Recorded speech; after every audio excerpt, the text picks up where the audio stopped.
शुभ सकाळ मंडळी. सध्या हिवाळ्याचे दिवस चालू आहेत. योक्षितला सकाळी अंघोळ घातली आणि त्यानंतर त्याला मॉइश्चरायझर लावत होती.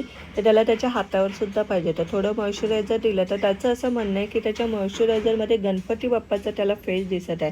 तुम्हाला यामध्ये दिसतो की नाही फेस नक्की सांगा. त्यानंतर संध्याकाळी आम्ही गेलो पिझ्झा शॉपमध्ये. इथे आमच्या इथे जवळच नवीन पिझ्झा शॉप ओपन झालं आहे, जागोज पिझ्झा हट म्हणून. खूपच छान पिझ्झा होता. By one get one offer होतं म्हणून आम्ही गेलो आणि हे त्याचं मेनू कार्ड आहे.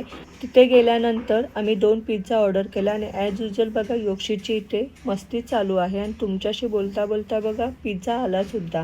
पहिला पिझ्झा ऑर्डर केला होता, खूपच छान होता. पातळ बेस होता आणि भरपूर सारं टॉपिंग्स आणि चीज घातलेलं होतं. आणि दुसरा पिझ्झासुद्धा लगेच आम्ही ऑर्डर केला आणि दोन्ही पिझ्झासुद्धा खूप छान होता. तुम्हाला आजचा व्हिडिओ आवडला की नाही हे मला कमेंट करून नक्की सांगा. व्हिडिओ आवडल्यास व्हिडिओला शेअर, लाईक, सबस्क्राईब करा. Bye bye.